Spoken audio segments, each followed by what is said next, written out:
we're running Elizabeth Warren this morning saying there should be an investigation into Trump manipulating the stock market for his friends during the frenzy of the, last couple of weeks. And I say, what about Nancy Pelosi, Elizabeth? Why shouldn't we check into that and the people who made a ton of money in transactions? Well, it's never a good idea to point to somebody else and say, well, what about them when you're being accused? But I would say this, let's have transparency the whole way around. Speaker Pelosi somehow became wealthy on the same salary that the rest of us, make every year and pay our mortgage with. And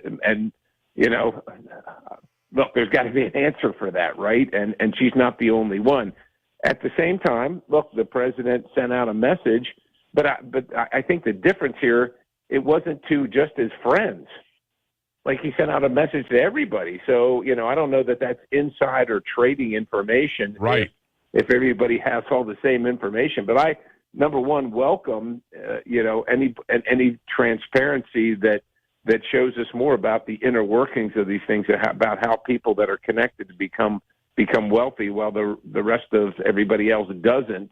And just so you know, just because you brought it up, RJ, of course, I'm on the bill to ban members from trading in stocks, because I just think it's a bad look, and you never know whether the members are voting for their own well-being or for your well-being. And so, look, you make a lot of sacrifices if you're going to run for office and serve, and because there are questions there that I don't think we should have to ask. I think that's a reasonable request, is to make sure everybody stays in the right frame of mind, and they're doing the right things for the right reasons at the right times, as I like to say. What are you knee deep in right now in Congress? Well, we are knee deep, RJ, in the spending and the budget and what's called reconciliation.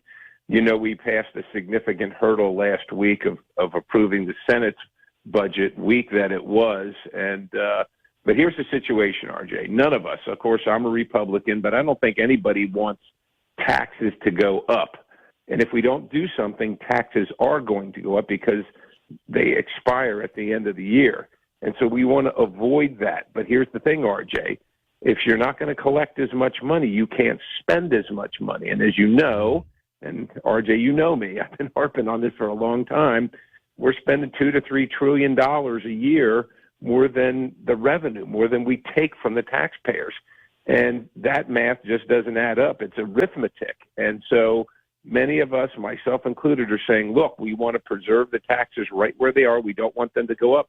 But you must deal with the spending issue at the same time. And, of course, the one is the leverage for the other. And unfortunately, a lot of people in the country, and certainly a lot of my colleagues, are just like, keep the taxes low, but don't do anything about spending. We can't keep doing it, RJ. We Moody's downgraded us again late last year. And if nobody knows who that is, that's one of the big agencies that looks at your viability. If you were a personal individual going to get a loan with that downgrade from Moody's, you wouldn't be able to get a loan for a car or a house or just about anything else. That's the real situation our country's in. We have an opportunity to fix it. Doesn't have to be fixed overnight, but we have to show that we get it, and we're going to be on the path of making things correct and, getting our fiscal house in order. But we got to send a signal. And right now, I'm not sure that the Congress and, the House and the Senate are ready to do that. The president says he wants to balance the budget. So do I. I have a balanced budget amendment every single term. But that means you're going to have to make difficult choices, and we got to get to it. Well, I hope it happens. If you had to give it a percentage for succeeding with the Republican House, what would it be? Well, something's going to succeed, RJ. I don't know how good it's going to be. Right now, we're squabbling over $1.5 to $2.5 trillion over 10 years. But RJ, that's 150 to $250 billion every year. And, we talk about raising the increase in that cost every single year. So, look, we're going to pass something. I just don't know how good it's going to be. And we have to pass something, and we should. But these members have got to realize that our country is in financial trouble, and now's a good opportunity to get us on the right path. Like I said, you can't change 50, 60 years overnight, but you can show the world that, hey, we get it, and we're going to start down that road.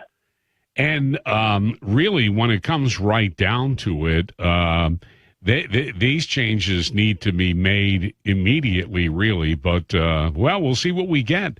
I know you're fighting hard. I am fighting hard, and people will say, you're not on the right team or what have you. Talk is cheap, and the numbers don't lie, RJ. This is, like I said, this is arithmetic. If you can show me how to make these things work out, I'll be all for it. But I'm not going to be bamboozled with crazy growth projections. They always do kind of voodoo math to get what they want, and what it means is that you don't have to pay taxes, but you don't have to. You can still buy all kinds of stuff. But you can't do both at the same time forever. And I'm just I'm concerned about it, as you know I always have been. And so we're going to push hard to get us in the right place. All right, Scott Perry, always great to talk with you, and we'll speak with you next month, if not before. Be safe. All right, my friend. God bless you. You too. God bless you Bye-bye. too. See you.